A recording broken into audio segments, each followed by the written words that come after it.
Ça pose problème.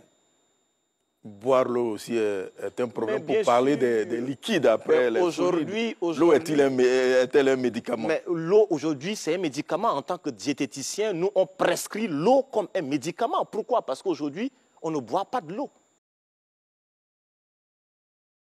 Vous savez, la formule même pour calculer simple la quantité d'eau à boire, c'est 1 kg pour 40 ml d'eau.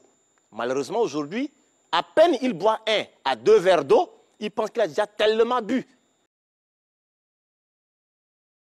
Mais lorsque le corps souffre d'une déshydratation, on fait souffrir les cellules.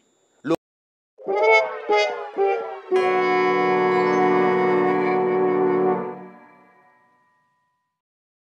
corps devient acidifiant et c'est difficile d'épurer le corps des déchets toxiques. Un exemple simple, le fait d'avoir un taux élevé de cholestérol. Ça, beaucoup de gens ne le savent pas. Quand je bois peu d'eau et que mon corps souffre de la déshydratation, le corps lui-même induit à la production du cholestérol afin de protéger les cellules de l'eau pour que les cellules ne puissent pas perdre encore davantage d'eau. Donc, si tu souffres de l'hypercholestérolémie et puis tu ne bois pas encore de l'eau, tu te fais doublement mal. Donc, l'eau aujourd'hui, véritablement, c'est un médicament. Et on doit boire de l'eau. Finalement, pour un homme, quelle est la quantité d'eau recommandée par jour? Alors, si tu pèses 60 kg, ben, tu dois boire autour de 2,4 litres d'eau.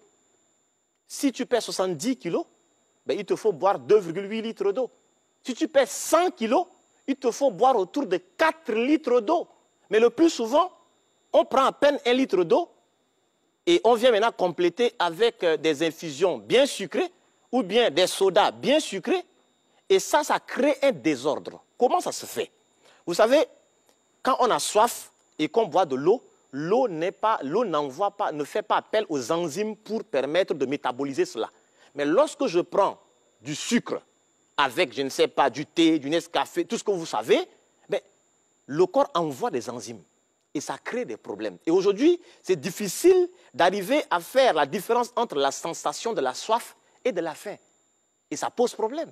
Justement, quand on a soif, on préfère prendre un soda et puis... Exactement, ça c'est pas... Ça ne peut pas étancher la soif. Non, ce n'est pas la bonne manière. Quand vous prenez une bouteille de soda, il faut que l'organisme arrive à... Il faudrait apporter autour de 3 à 6 litres d'eau pour permettre à l'organisme d'épurer les déchets toxiques qui sont apportés par le soda. Et là, c'est un problème aujourd'hui. Et à la longue, nous devenons maintenant un déchet métabolique terrible et on devient comme c'est un central nucléaire de déchets toxiques. C'est inquiétant, mais ça fait aussi rire. Oui, mais en fait,